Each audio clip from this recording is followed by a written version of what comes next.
मैं दीक्षित हूँ। मेरी आध्यात्मिक दिनचर्या कैसी होनी चाहिए इसमें मुझे परम हाँ सत्य की प्राप्ति हो? हाँ। परम सत्य की प्राप्ति क्रियाओं से नहीं होती, पहली बात समझो। जो सत्य क्रियाओं का आदेश दिया गया है वो असत क्रियाओं से बचने के लिए है, क्योंकि हमारे पास ऊर्जा शक्ति है। अगर उसका हम सही प्रयोग नहीं करेंगे तो वो रुकेगी नहीं, गलत प्रयोग होगा ही। अगर हम समय को शास्त्र के अनुसार, कानून के अनुसार व्यतीत नहीं करेंगे, नियम के अनुसार व्यतीत नहीं करेंगे, तो नियम के विपरीत वो होगा ही होगा। तो वो क्रियाएं असत क्रियाओं के त्याग के लिए हैं। जितनी भी क्रियाएं हैं, भागवतिक, धार्मिक, सामाजिक, राजकीय, ये असत क्रियाओं के रोकने के लिए है। कानून ऐसा कहता है ऐसे चलना चाहिए, शास्त्र ऐसा कहता है ऐसे चलना चाहिए। भगवत प्राप्ति होती चिंतन से।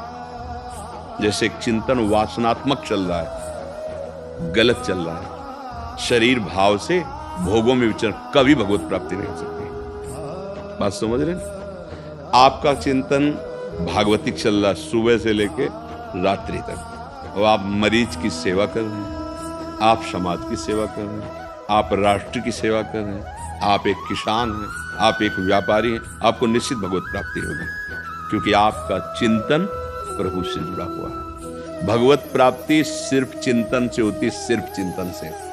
भगवान स्वयं कह रहे हैं, अनन्यस चिंतयन्तो माम। हर श्लोक में अनन्य चेता सततम यो माम स्मरति नित्यता। यहां यो शब्द है, गृहस्थ शब्द, विरक्त शब्द, स्त्री शब्द, पुरुष शब्द, ऐसा नहीं। यो माने जो भी मेरा अनन्य चिंतन करेगा, अनन्य चेता सततम यो माम स्मरति नित्यशः तस्याहम सुलभा पार्थ। मैं उसके लिए सुलभ हो जाता हूं, अर्थात उसके लिए भगवत प्राप्ति सुलभ है। चिंतन कब होता है?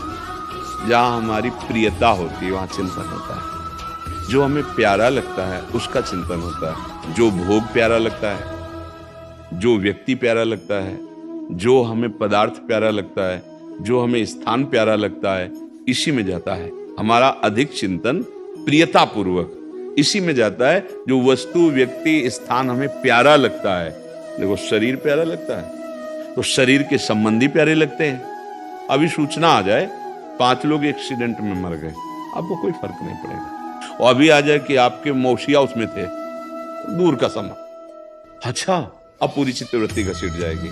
देह संबंध, इंद्रिय संबंध, भोगों का संबंध, मन संबंध, कोई वस्तु, व्यक्ति, स्थान, इनमें प्रियता है, इसी का चिंतन होता रहता है। या जो हमारे प्रतिकूल वस्तु, व्यक्ति, स्थान, उसका चिंतन 2 धाराओं में चल रहा है, राग और द्वेष। राग अनुकूल, द्वेष प्रतिकूल। बस इसी चिंतन को राग और द्वेष से हटा के अद्वेष्टा सर्वभूतानां मैत्रा करुण एव च निर्ममो निरहंकारा सम दुखा सुखा क्षमी, वो भगवत प्राप्त हो जाता है। राग और द्वेष जनित जो चिंतन है, हमारी जो आध्यात्मिक ऊर्जा शक्ति है, वो इन 2 तारों में जा रही है। कोई रागात्मक, कोई द्वेष। आप देखो, जांच के देखो, अगर आध्यात्मिक हो तो अंतर्मुख हो, और देखो वस्तु, व्यक्ति, स्थान, जहां हमारा मन इंद्रियों के साथ जा रहा है, वो तो प्रिय होगा और या कोई अप्रिय होगा। राग या द्वेष। राग द्वेष क्रियाओं से नहीं सुधारा जा सकता, चिंतन से सुधारा जा सकता है। पहली बात ये स्वीकार करनी होगी भगवत प्राप्ति के मार्ग वाले पति को, कि भगवान कह रहे हैं एकमात्र मैं ही सब रूपों में व्याप्त हूं। चलो उतना ज्ञान नहीं तो इतना ज्ञान, हम एक मंदिर में भगवान को मान सकते हैं, तो क्या इन मंदिरों में भगवान को नहीं मानेंगे क्या? अगर इन मंदिरों में भगवान नहीं है तो चेतनता किसकी है? ये चैतन्य घन कौन है? तुम जानते तुम कौन हो? अगर तुमसे पूछे तुम कौन हो तो अपना नाम बताओगे, शरीर का भाव रख के बोलोगे आप। तो क्या आप ये हो क्या? ये तो जला दिया जाएगा, ये तो मिट जाएगा।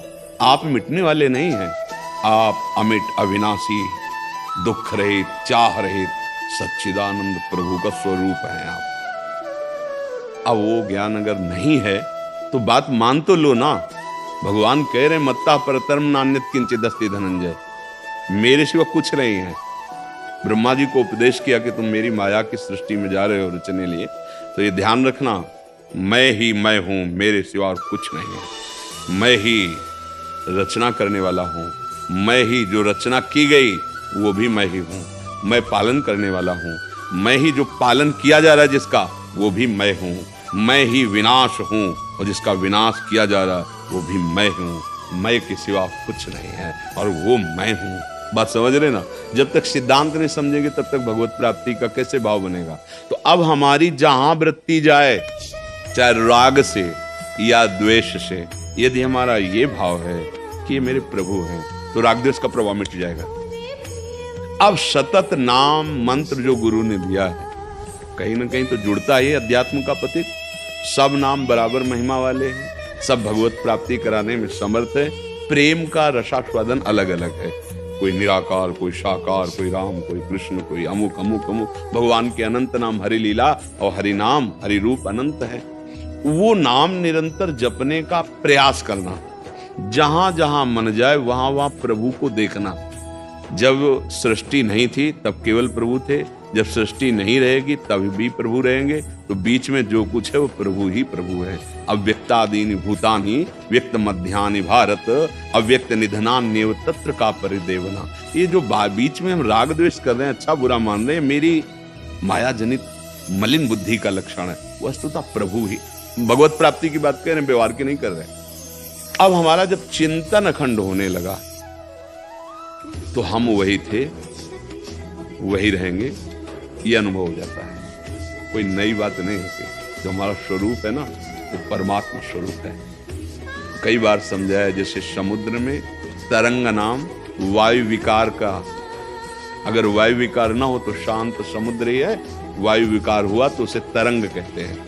ऐसे ही वो ब्रह्म स्वरूप माया के कारण, जैसे वायु विकार ना कारण बना तरंग नाम का, ऐसे माया के कारण देहाभिमान प्रकट हो जाने से वो जीव कहा गया। वो अनेकता को, विभिन्नता को, भेद को प्राप्त हुआ। और माया जनित मल जहां नष्ट होता है तो त्रिगुणातीत भाव, तो एक साक्षात ब्रह्म वही है। जानत तुम्हें, तो वो भगवत स्वरूप हो जाता है। तो भगवत प्राप्ति चिंतन से होती है, सद्क्रियाओं से। असद क्रियाओं का त्याग होता है, तभी हृदय पवित्र होकर भगवदाकार होता है। तो चिंतन कहाँ है ये देखते रहिए। अगर चिंतन नहीं देखा तो बाहरी क्रियाओं का कुछ और फल हो सकता है। उद्देश्य क्या है आपका?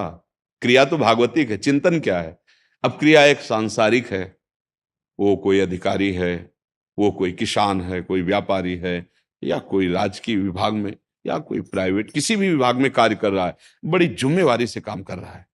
और अंदर से चिंतन है कि भगवान ये आपकी सेवा सृष्टि की है, और उनका स्मरण कर रहा है। अधर्माचरण वो महात्मा है, वो भगवत प्राप्ति के योग्य है, भगवत प्राप्त होगा। भगवत प्राप्ति चिंतन। या एक पॉइंट केवल बचता है आखिरी में, आखिरी में कैसे भी नाम निकल जाए भगवान का तो भगवत प्राप्ति हो जाएगी।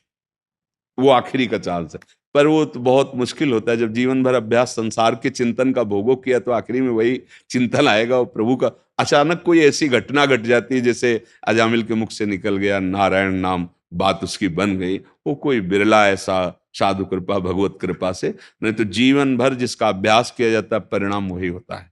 तो हम जीवन में अभ्यास करें भगवत चिंतन का, इससे भगवत प्राप्ति।